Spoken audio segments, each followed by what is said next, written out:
الشيطان الرجيم. بسم الله الرحمن الرحيم. رب اشرح لي صدري ويسر لي أمري واحلل عقدة من لساني يفقه قولي. رب اشرح لي صدري ويسر لي أمري واحلل عقدة من لساني يفقه قولي.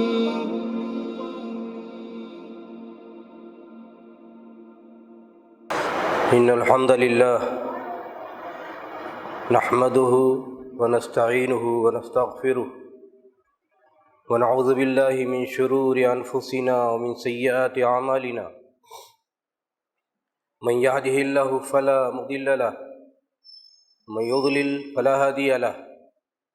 وأشهد أن لا إله إلا الله وحده لا شريك له وأشهد أن محمدا عبده ورسوله أرسله بالحق بشيرا ونذيرا بين يدي الساعة.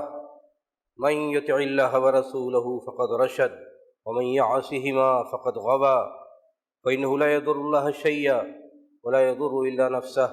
أما بعد فإن خير الحديث كتاب الله وخير الهدى هدى محمد صلى الله عليه وسلم وشر الأمور محدثاتها وكل محدثة بدعة وكل بدعة ضلالة وكل ضلالة في النار. أعوذ بالله من الشيطان الرجيم.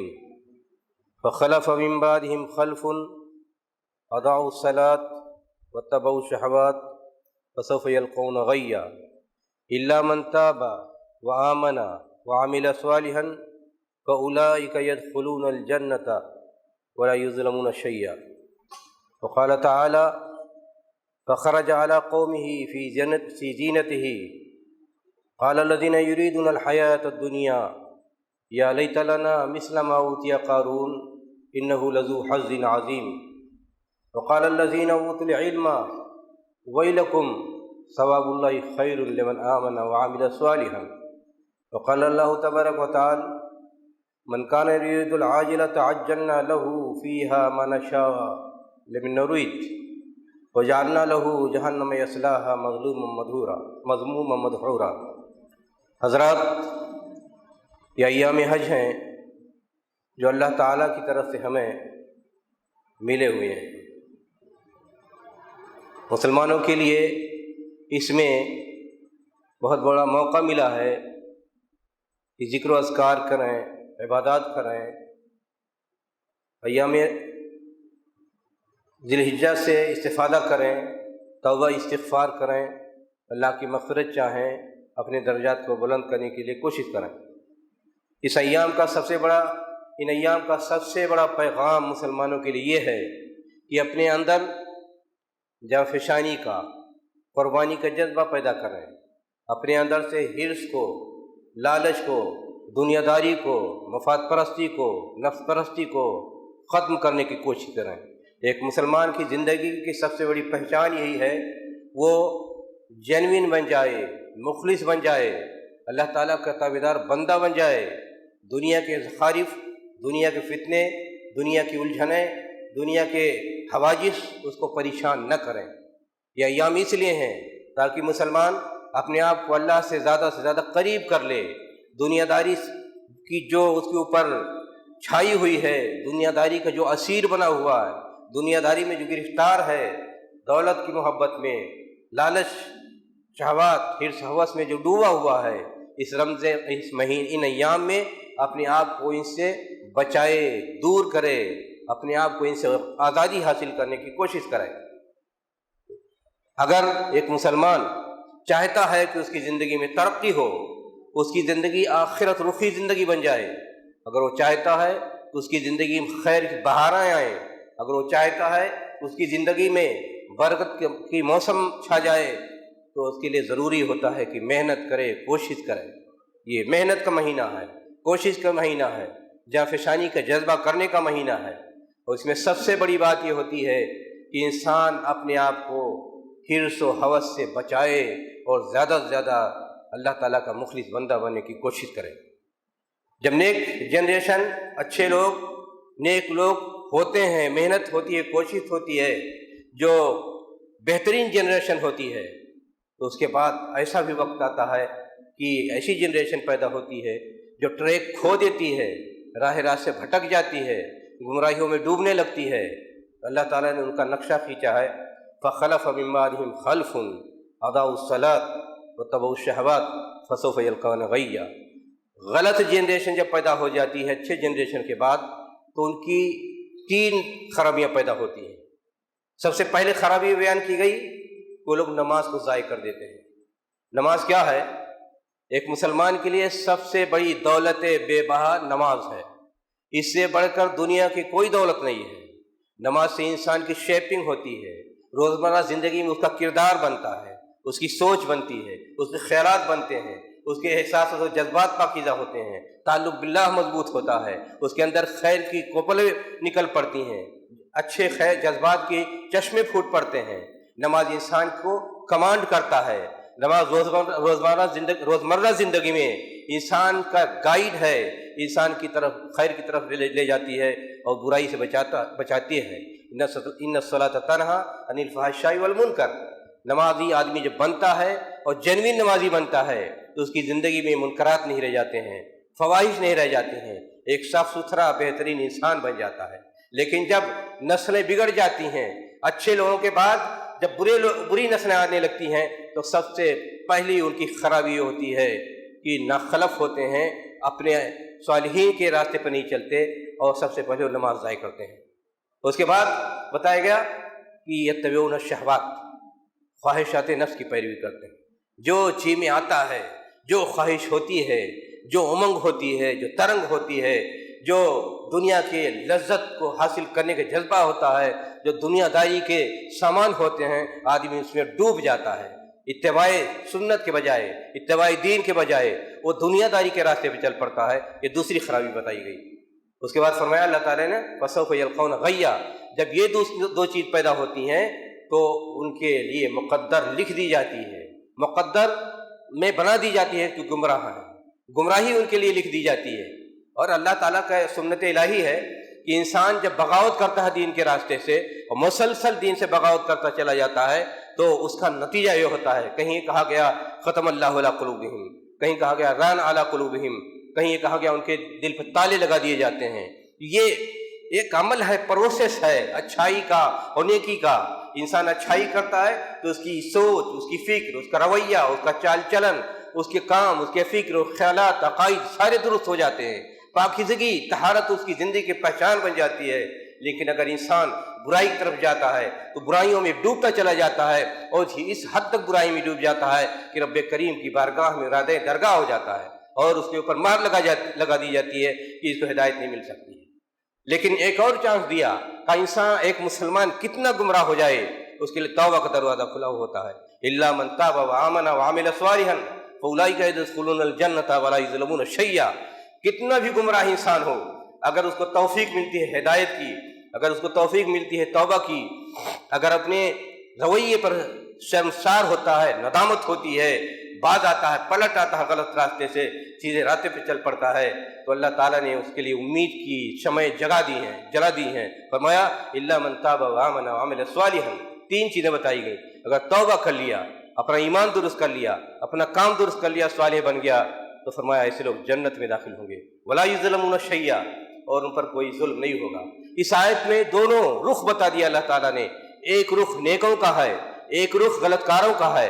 زندگی میں مسلسل یہ دونوں چیزیں چلتی رہتی ہیں کہ ایک رخ ہے لوگوں کی بدکاری کا اور ایک رخ ہے دوسروں کی نیکوکاری کا۔ یہ دونوں رخ ساتھ ساتھ چلتے ہیں۔ زندگی کی یہی پہچان ہے، زندگی میں یہی سب چیزیں ہوتی ہیں، یہی انسانی زندگی کی کہانی ہے۔ لیکن ایک آدمی اگر نیکوکار ہوتا ہے تو ہمیشہ چوکنا رہتا ہے، متنبہ ہوتا ہے کہ صحیح راستے پہ چلنے کی کوشش کرے۔ ایک ہی آیت میں اللہ تعالیٰ نے انسان کی پوری زندگی کی کہانی بتا دی، نتائج بتا دیے اور صاف بتا دیے۔ یہ آیت تنبیہ ہمارے لیے ہمیشہ کے لیے کہ آدمی کو چاہیے کہ سیدھے پہ راستے پہ چلنے کے لیے صراط مستقیم پر چلنے کے لیے وہ جتن کرے، کوشش کرے، محنت کرے اور ہمیشہ چوکنا رہے کہ غلط راستے پہ نہ پڑے۔ اور یہ ایام جو ایام ذی الحجہ ہیں، اس میں بہترین چانس ہوتا ہے، اللہ کی رحمتیں انسان کے لیے متوجہ ہوتی ہیں، انسان پر اللہ تعالیٰ کا کرم ہوتا ہے، اس میں زیادہ سے زیادہ انسان کو چانس ہوتا ہے کہ اپنا رویہ بدل دے، اپنا راستہ بدل دے، اپنا رخ بدل دے، اپنا ایمان درست کر لے، اپنا عمل درست کر لے۔ دوسری آیت دنیا داری کا مذمت، رب کریم نے بیان فرمایا فرعون قارون اپنے جاہ و حشم کے ساتھ، اپنے شان و شوکت کے ساتھ، اپنے پورے اس زمانے کے فیشن کے ساتھ گھر سے نکلا، دیکھنے والوں کے دل میں آہ نکلنے لگی، کاش ہمیں بھی یہ دولت ملی ہوتی، ہمیں بھی یہ دولت ملی ہوتی، یا لیت لنا مثل ما اوتی قارون انہ لذو حظ عظیم۔ آج بھی تو ہمیشہ انسان کی ذہنیت اگر مادہ پرستانہ ہو تو یہی رہتی ہے، جب یہ دیکھتا ہے کسی کی مالداری کو، جب یہ دیکھتا ہے کسی کی دولت کو، جب یہ دیکھتا ہے آن بان کے ساتھ دنیا دار چلتے ہیں، تو ہر ایک کے دل میں یہ آہ نکلتی ہے، کاش ہمیں بھی ملا ہوتا، اور یہ تو بڑا خوش نصیب ہے۔ لیکن جو لوگ ایمان والے ہوتے ہیں، اللہ تعالیٰ نے بیان فرمایا کہ جو دنیا دار تھے ان کے دل میں آہ نکلتی تھی، لالچ کے گرفتار تھے، وہ کہتے تھے ہمیں بھی اسی طرح ملنا چاہیے۔ لیکن وقال الذین اوتوا العلم، جو دین کا علم رکھنے والے، بصیرت رکھنے والے، اچھائی اور برائی کی تمیز کرنے والے، جن کے اندر استقامت، جو سمجھتے ہیں کہ یہ دنیا کی حیثیت آخرت کے مقابلے میں کیا ہے، تو وہ لوگ ایسے لوگ تنبیہ کرتے تھے، آخرت والے تنبیہ کرتے تھے کہ تف ہے تمہارے اوپر، یہ اس کے اوپر ریجھتے ہو، یہ ریجھنے کی چیز ہے۔ کہا اللہ تعالیٰ نے نیکوکاروں کے لیے جو اجر متعین کر رکھا ہے وہ دنیا کی تمام چیزوں سے بھاری ہے۔ مسئلہ یہ ہے کہ انسان خزانے جمع کرتا ہے دولت کے، لیکن اس کے لیے ایک خزانہ جمع ہوتا ہے نیکیوں کا۔ نیکیوں کا خزانہ جتنا کہ انسان جمع کرتا ہے، ایک معمولی کام کر کے اگر حسن نیت کے ساتھ وہ نیکیوں کا خزانہ اتنا جمع کر سکتا ہے کہ ساری دنیا کی دولت کو اکٹھا کر دیا جائے تو ساری دولت نیکی خزانے سے کم ہوگی۔ یہ پڑھیں آپ آیات و حدیث میں بے شمار جگہوں پر یہ، تو ایک مسلمان کی ایک خواہش ہونی چاہیے، ایک مسلمانوں کی امید تمنا ہونی چاہیے کہ اپنی نیکی کے خزانے کو جمع کرے، اس دنیا میں جو بھی کام کرے اس کی وجہ سے وہ نیکی کے خزانے اس کے بڑھتے چلے جائیں۔ تو اللہ والوں نے، علماء نے یہی کہا، وقال الذین اوتوا العلم ویلکم ثواب اللہ خیر لمن آمن وعمل صالحا، جو ایمان لائے، سچا ایمان ہو جن کا، اور جن کا عمل صحیح ہو، جو لوگ نیک ہوں، ان کے لیے اللہ کے پاس جو ثواب کے خزانے ہیں وہ قارون کے خزانوں سے بڑھ کر ہے، اور آج کی دنیا کے جتنے خزانے ہیں تمام خزانوں سے بڑھ کر ہوتا ہے۔ بصیرت ہونی چاہیے، صحیح فہم ہونا چاہیے، صحیح سوچ ہونی چاہیے۔ صحیح فہم اگر ہو، صحیح سوچ ہو انسان کے لیے، تو ایک سچا مسلمان چھوٹی سی نیکی کر کے دنیا کے بڑے سے بڑے اور دنیا کے سب سے بڑے آج کے قارون سے زیادہ اس کی حیثیت ہوتی ہے، اس کا مقام ہوگا، اس سے زیادہ زیادہ خزانے وہ جمع کر سکتا ہے۔ تیسری آیت پڑھیے، اس میں اللہ تعالیٰ نے فرمایا من کان یرید العاجلۃ عجلنا له ما نشاء لمن نرید ثم جعلنا له جہنم یصلاها مذموما مدحورا۔ اگر دنیا دار بن جائے انسان اور ہمیشہ اس کی پرائیورٹی میں چیز داخل ہو، اس کی ترجیحات میں داخل ہو کہ ہمیں دولت چاہیے، ہمیں دنیا چاہیے، آخرت کے بارے میں بھول جائے، وہ آخرت کے لیے اس کے پاس کوئی حساب ہی نہیں، وہ کاؤنٹ ہی نہیں کرتا کہ آخرت کیا چیز ہے، وہ صرف دنیا چاہتا ہے، تو رب کریم نے بیان فرمایا جو دنیا کا طلبگار ہوگا اس کو اللہ تعالیٰ تھوڑی بہت دنیا میں دے دیتا ہے، تھوڑی بہت دیتا ہے، لیکن ایسے لوگوں کے لیے کہا جہنم کا راستہ کھلا ہوتا ہے اور وہ وہاں جا کر کے ذلیل و رسوا ہو کر جہنم میں داخل ہو جائے گا۔ یہ کن لوگوں کے لیے کہا گیا؟ یہ کفار کے لیے، مشرکین کے لیے، منافقین کے لیے، یا ایسے لوگ جو دعوے کے طور پر مسلمان ہوں لیکن ہمیشہ وہ صرف ایسے کام کریں کہ دین کی مذمت ہو، دین کی توہین ہو، دین کے خلاف جاتے ہوں، اور شریعت کے اعمال کو مذمت کریں، اس زمانے میں اس کی کوئی حیثیت نہیں ہے۔ تو ان تمام لوگوں کے لیے آیت ہے جس میں اللہ نے بیان فرمایا کہ ایسے لوگوں کے لیے جو دنیا کے طلبگار ہوتے ہیں تھوڑی سی چیز اللہ تعالیٰ ان کو دے دیتا، کرم ہوتا اللہ تعالیٰ کا، ورنہ اگر وہ چاہے تو دنیا میں بھوکے مر جائیں، کیونکہ دنیا میں طے ہے چاہے نیک ہو برا ہو، وما من دابۃ فی الارض الا علی اللہ رزقها ویعلم مستقرها ومستودعها کل فی کتاب مبین، تقدیر میں لکھ کے آیا ہے کہ اس کو کتنی روزی ملنی ہے، چاہے کافر ہو چاہے مشرک ہو چاہے نیک ہو چاہے صالح ہو، اس بنیاد پر روزی ملتی ہے۔ ورنہ رسول اکرامی صلی اللہ علیہ وسلم نے بیان فرمایا کہ اگر دنیا اگر ایک پانی کے قطرے کے برابر ہوتی اللہ کے نزدیک تو کوئی کافر ایک قطرہ پانی پی نہ پاتا۔ دنیا کی آخرت کے مقابلے میں حیثیت ہے، آخرت یہاں بات جو کی جا رہی آخرت کے مقابلے میں جو حیثیت ہے، دنیا کی نیکی اور برائی کا جو مقابلہ ہوتا ہے مقابلے کی بات ہوتی ہے۔ ورنہ دنیا اگر صحیح ڈھنگ سے حاصل کی جائے اور دنیا کے سارے کام کو اصول کے مطابق شریعت کے مطابق کریں تو بھی عبادت بن جائے کرتی ہے۔ یہ دنیا کی مذمت نہیں ہے، بلکہ آخرت کے مقابلے میں جو دنیا داری ہوتی ہے اور دین کو چھوڑ دیا جاتا ہے اس کے بارے میں بات کہی جاتی ہے۔ تو اللہ تعالیٰ نے یہ فیصلہ فرما دیا ہے کہ دنیا داروں غور کرو کتنا بڑا قارون بن جاؤ گے۔ قارون کے بارے میں اللہ تعالیٰ نے قرآن کریم میں بیان کیا گیا کہ اس کے خزانوں کی کنجیاں اتنی ہوتی تھیں کہ ان کو اونٹوں پر لادا جاتا تھا، کتنا بڑا خزانہ رہا ہوگا۔ لیکن علماء جو تھے، اہل علم جو تھے، صاحب بصیرت جو تھے، جنہیں ایمان میں تمکن حاصل تھا، انہوں نے کہا اس پر کیا ریجھتے ہو، ریجھنے کی بات ہے، تمہیں فکر اس کی ہونی چاہیے کہ عمل صالح آپ نے کتنا کیا ہے، اللہ تعالیٰ کی نیکیاں کتنی ملی ہیں۔ رسول اکرم صلی اللہ علیہ وسلم نے کیٹیگری بیان کی ہے ایک سچے انسان کی، ایک اچھے انسان کی۔ کہا ایک مسلمان اگر سچا مسلمان ہوتا ہے تو دنیا کی ساری دولت اگر اس کے قدم میں نچھاور کر دیا جائے پھر بھی وہ دین سے غافل نہیں ہوتا ہے، پھر بھی وہ شریعت سے غافل نہیں ہوتا ہے، پھر بھی وہ دین پر عمل کرنے سے غافل نہیں ہوتا ہے۔ آپ دنیا کمائیں، جتنا چاہیں کمائیں، صحیح ڈھنگ سے کمائیں، نو بلیم، ساری دنیا کے خزانے آپ اکٹھا کر لیں، لیکن اگر دنیا داری ہے اور دین کو نظر انداز کیا جاتا ہے تو ایسی دنیا داری کی کوئی حیثیت نہیں ہے۔ تو یہاں اس ایام حج میں اس کو آپ کو دیکھنا ہے، فیصلہ کرنا ہے، جائزہ لینا ہے کہ ہماری زندگی کا طریقہ کیا ہے، ہماری سوچ کیسی ہے، ہم کس انداز سے زندگی گزار رہے ہیں۔ یہ اس وقت اس ایام میں مطلوب ہے کہ آپ فیصلہ کریں اور جانیں۔ رسول اکرم صلی اللہ علیہ وسلم کو پیشکش ہوئی اللہ تعالیٰ کی طرف سے کہ اگر آپ چاہیں تو احد کے پہاڑ کو آپ کے لیے سونا بنا دیا جائے، اس وادی کو آپ کو دولت سے بھر دیا جائے۔ تو رسول اکرم صلی اللہ علیہ وسلم نے بیان فرمایا کہ میں چاہتا ہوں کہ ایک ٹائم کھاؤں اور دوسرے ٹائم بھوکے رہوں، تاکہ جو کھاؤں تو اللہ کا شکریہ ادا کروں اور جو بھوکا رہوں تو صبر اختیار کروں۔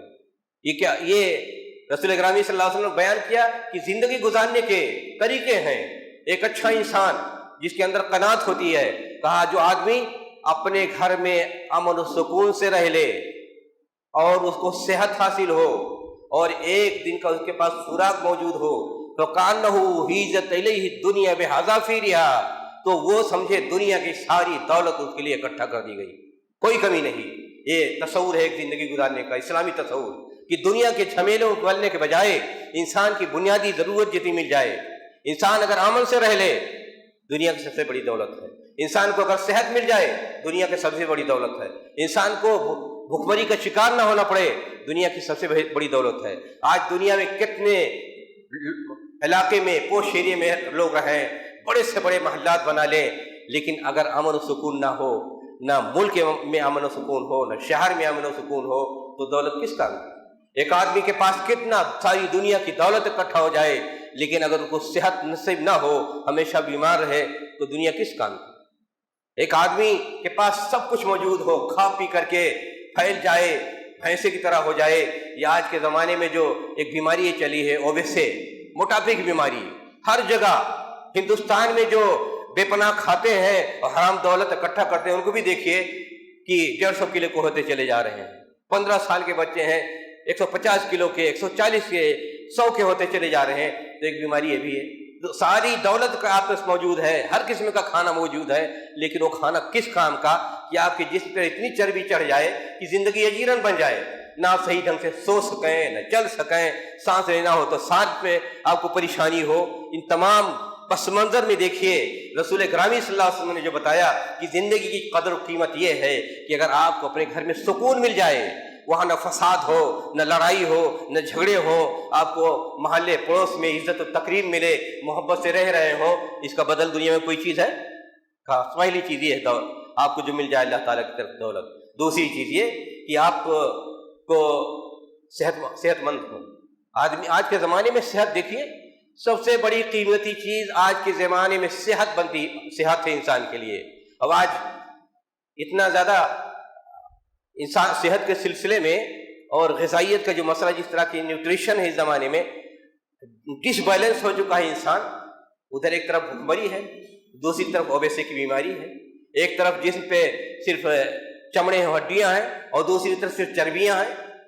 یہ انسان نے زندگی کو ایسا برباد کر لیا ہے، ڈس بیلنس ہو چکی ہے، اور دنیا داری کی بنیاد پر کہ اللہ تعالیٰ نے جتنی دولت دی ہے اس دولت سے انسان جتنی لطف و لذت اٹھا سکتا ہے وہ بھی نصیب نہیں ہے۔ انسان کا سب کچھ موجود ہے، لیکن اگر ملک میں امن و سکون نہیں ہے، کشمکش ہے، فساد ہے، اراجکتا ہے، لاقانونیت موجود ہے، کہیں کسی جگہ سکون نہیں، کورٹ میں جاؤ انصاف نہیں ملتا، انتظامیہ آپ کو پریشان کرتی ہے، کوئی کام نہیں ہو رہا ہے، سماج و معاشرے میں ایک دوسرے ظالم بنے ہوئے ہیں، کرپشن ہو، ساری چیزیں ہو تو آپ کو سکون ملے گا؟ بس زندگی کا بوجھ اٹھا کے انسان جی سکتا ہے۔ تو جو رسول گرامی صلی اللہ علیہ وسلم نے فرمایا کہ اگر انسان کو امن مل جائے، صحت مل جائے اور بہترین بیلنسڈ غذا مل جائے تو اس سے اس کو گویا دنیا کی ساری نعمتیں مل گئیں، اور ساری دنیا کی چیزیں پوری دنیا کھینچ کے اس کے گھر میں اکٹھا کر دی گئی۔ زندگی گزارنے کا تصور یہ ہے، رسول گرامی صلی اللہ علیہ وسلم نے بتایا۔ آپ نے فرمایا سب سے بہتر انسان وہ ہوتا ہے کہ اللہ تعالیٰ نے اس کو قناعت عطا فرمائی ہے، اس کو روزی ملی ہے، بیلنسڈ غذا کھاتا ہے، سکون سے رہتا ہے، تو دنیا میں اس سے زیادہ مالدار کوئی نہیں ہے، دنیا میں اس سے زیادہ خوش نصیب کوئی نہیں ہے۔ انسان اپنی زندگی کیسے بنائے، سب سے بڑی عقل مندی کی بات ہوتی ہے کہ ہر فرد یہ طے کرے، منصوبہ بنائے کہ اس کی زندگی کیسے ہونی چاہیے۔ آج غفلت کا مسئلہ اس طرح غفلت ہے، علم ہے، وسائل علم ہے، ساری فیسلٹیز موجود ہے، لیکن انسان یہ فیصلہ نہیں کر پاتا ہے کہ ہم اپنی زندگی کیسے سیٹ کریں، کیسے منصوبہ بنائیں، اپنے صحت کے بارے میں، دولت کمانے کے بارے میں، فیملی میں رہنے کے بارے میں، سماج میں، معاشرے میں، ہر جگہ انسان ڈس بیلنس کا شکار ہے، ہر جگہ انسان غلو کا شکار ہے، شدت پسندی کا شکار ہے، کسی طرح کا کوئی سسٹم موجود نہیں ہے۔ تو زندگی اس ایام ذی الحجہ میں آپ کو موقع ملا ہے، یہ طے کریں، فیصلہ کریں کہ ہم اپنی زندگی کو کیسے بنائیں، بیلنس لائف کیسے ہونی چاہیے، بیلنس غذا کیسی ہونی چاہیے، متوازن زندگی کیسی ہونی چاہیے، متوازن عمل کیسا ہونا چاہیے، یہ اس وقت انسان کی سب سے بڑی ضرورت ہے۔ آج جدھر دیکھیے انسان کی زندگی میں شدت پسندی، سوچ میں شدت پسندی، عمل میں شدت پسندی، امن میں غلو پسندی، نفرت کا ماحول بنا ہوا ہے، کوئی کسی کو برداشت کرنے کے لیے تیار ہے نہیں، چھوٹے چھوٹے مسائل میں ٹکراؤ کی بات ہوتی ہے، چھوٹے چھوٹے مسائل میں لڑنے کی بات ہوتی ہے، کسی طرح کوئی آپس میں کمپرومائز نہیں، کسی طرح آپس میں کوئی مل جل کر رہنے کا سلیقہ نہیں۔ یہ زندگی کیا زندگی؟ یہ کوئی زندگی ہے؟ آج جس طرح انسان نے زندگی سیٹ اپ کر رکھی ہے، غیر اسلامی زندگی جو گزر رہی ہے، اسلام کے مطابق جو زندگی نہیں گزر رہی ہے، اس میں صرف مشکلات ہیں، پریشانیاں ہیں، انسان کی زندگی بوجھ بن رہی انسان کے لیے۔ ہر انسان مجبور ہے کہ اپنی زندگی اپنے کاندھے پہ اٹھائے ہوئے، ہانپتے ہوئے زندگی گزار رہا ہے۔ یہ ہماری زندگی ہے۔ ہماری زندگی اسلامی اگر زندگی ہو تو ساری قید سے، ساری بیڑیوں سے انسان آزاد ہو جاتا ہے، ایک خوشی کی زندگی ہوتی ہے، مسرت کی زندگی ہوتی ہے، روحانی مسرت و خوشی ہوتی ہے، اور ایک اچھی زندگی ہوتی ہے، دوسروں کے لیے مفید، اپنے کے لیے مفید۔ تو یہ آیتیں جو آپ کے سامنے پڑھی گئی، رسول گرامی صلی اللہ علیہ وسلم کے صحابہ آپ کی زندگی کیسے تھی؟ ہلکی زندگی۔ رسول گرامی صلی اللہ علیہ وسلم کا یہ حال تھا، حضرت عائشہ کی روایت ہے، 2 مہینے گزر جاتے تھے، چولہا نہیں جلتا تھا، صرف کھجور کھاتے تھے، پانی پی لیا کرتے تھے۔ اس دنیا میں کوئی آپ سے بڑا معظم پیدا ہوا، آپ سے بڑا نبی پیدا ہوا، آپ سے بڑا انسان پیدا ہوا، آپ سے بڑا سیاسی پیدا ہوا، آپ سے بڑا کمانڈر پیدا ہوا، آپ سے بہترین شوہر پیدا ہوا، آپ سے بہترین مربی پیدا ہوا، کوئی دنیا میں نہیں ہوا۔ لیکن وہاں زندگی کا رمز جانتے تھے کہ زندگی کیسے گزارنی چاہیے، زندگی کا مقصد کیا ہوتا ہے، زندگی کی حقیقت کیا ہوتی ہے۔ تو صورت حال یہ تھی کہ 2 مہینہ چولہے نہیں جلتے تھے. حضرت عائشہ رضی اللہ عنہ کا بیان ہے. کیوں؟ دولت کی فراوانی ہوتی، اشاروں میں آپ کے صحابہ سب کچھ آپ کے قدموں میں لا کر رکھ دیتے، لیکن وہ زندگی کا رمز جانتے تھے، زندگی کا مقصد سکھانے آئے تھے کہ انسان کو زندگی کیسے گزارنی چاہیے. صرف یہی نہیں کہ عبادت کرو، روزے نماز کرو، ہر اعتبار سے آپ کی سوچ کیسے ہونی چاہیے، آپ کی معیشت کیسی ہونی چاہیے، آپ کا نیوٹریشن کیسا ہونا چاہیے. دیکھیے کھانے کے سلسلے میں دیکھ لیجیے، آپ نے کہا کھانا کھاؤ اتنا کہ آپ کی پیٹھ سیدھی رہے، اور کہا پھر بہترین قسم کا آپ نے طریقہ بتایا. کہا اپنے معدے کا 3 حصہ کرو، ایک میں کھانا کھاؤ، ایک حصے میں پانی کا ہونا چاہیے، اور ایک حصہ چھوڑ رکھو سانس لینے کے لیے. آج آپ دیکھیے آدمی اتنا کھاتا ہے کہ سانس لینے کی گنجائش رہتی ہے، جس کو دیکھو ہانپتا رہتا ہے. آج اگر اس ڈھنگ سے مسلمان اپنی غذائی زندگی کو اختیار کر لیں جو رسول اکرم صلی اللہ علیہ وسلم نے بیان فرمایا ہے، تو کوئی پریشانی اور کوئی بیماری جو عام طور پر انسان اس میں مبتلا ہے وہ ساری بیماریاں ہی ختم ہو جائیں. سب سے نازک مسئلہ تو غذائیت کا، نیوٹریشن کا مسئلہ ہوتا ہے کہ اپنی ہم فوڈ سسٹم کیسے کریں، کیسے ہمیں کھانا چاہیے. لیکن یہ لذتوں کی دنیا ہے، دنیا میں روز نئی نئی ڈشیں ایجاد کی جاتی ہیں، نئے نئے مینو بنائے جاتے ہیں، نئے نئے طریقے ایجاد کیے جاتے ہیں. یہ لذت چکھو، وہ لذت چکھو، وہ لذت چکھو. آدمی صرف لذت کا دیوانہ بن کے رہ گیا ہے، اور اس ناحیے سے انسان نے اپنی زندگی کا ستیہ ناش کر لیا ہے. یہ سب سوچنے، زندگی مفت ایسے نہیں بن جاتی ہے. زندگی اللہ کی نعمت ہے، زندگی ذمہ داری ہے. زندگی میں آپ کو منصب دیا گیا ہے کہ یہاں ایک بہترین اور کامیاب زندگی گزاریں، اور دوسروں کے لیے امن و فلاح کا ذریعہ بن جائیں، دوسروں کے لیے پیس پراسپرٹی کا ذریعہ بن جائیں. ایک مسلمان کا مشن یہ رکھا گیا ہے کہ ہماری زندگی ہونی چاہیے. لیکن اگر زندگی میں اس کے بجائے صرف لذتوں کے بھاگتے پھریں، صرف کامناؤں کے پیچھے بھاگتے پھریں، صرف شہوات کے پیچھے بھاگتے پھریں، صرف خواہشات کے پیچھے بھاگتے پھریں، تو یہ زندگی تلخ ہو کے رہ جاتی ہے، زندگی بوجھ بن جاتی ہے.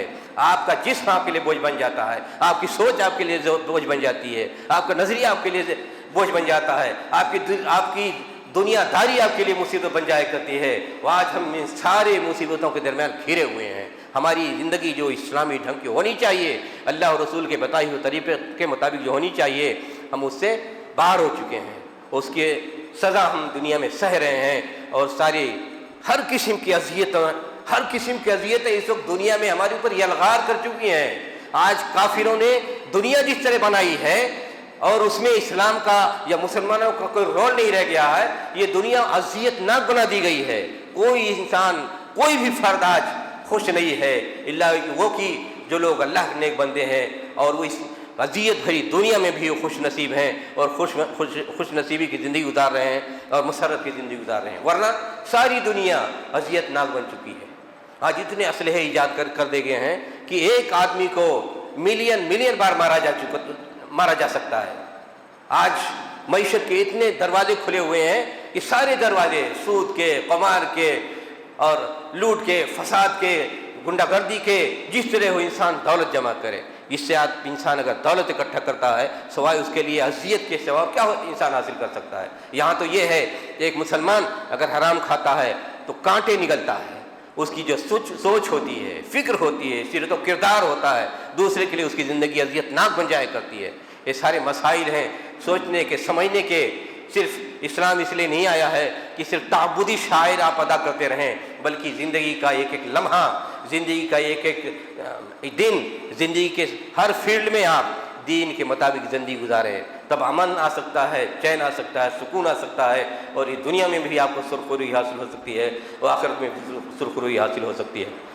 اللہ تعالیٰ سے دعا ہے ہمیں توفیق عطا فرمائے کہ ہماری فہم، ہماری سوچ صحیح بن جائے، اسلامی بن جائے. ہم دین کو صحیح طور پر سمجھیں، اس کی عزت کریں، قدر کریں، اور اس سے زیادہ سے زیادہ اس کو ترجیحی طور پر ہم اپنی زندگی میں برتیں، اور سچے اچھے انسان بن جائیں.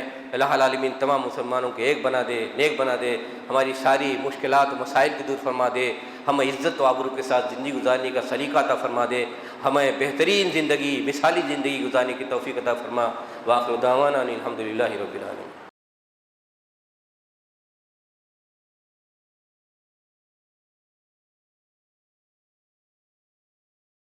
ان الحمد للہ نحمده ونستعینه ونستغفره ونعوذ بالله من شرور أنفسنا ومن سيئات أعمالنا من يهده الله فلا مضل له ومن يضلل فلا هادي له وأشهد أن لا إله إلا الله وحده لا شريك له وأشهد أن محمدا عبده ورسوله إن الله ملائكته يصلون على النبي يا أيها الذين آمنوا صلوا عليه وسلموا تسليما اللهم صل على محمد وعلى آل محمد كما صليت على إبراهيم وعلى آل إبراهيم إنك حميد مجيد اللهم بارك على محمد وعلى آل محمد كما باركت على إبراهيم وعلى آل إبراهيم إنك حميد مجيد إن الصلاة تنهى عن الفحشاء والمنكر والبغي يعظكم لعلكم تذكرون ولذكر الله تعالى أعلى وأجل وأتم والله أكبر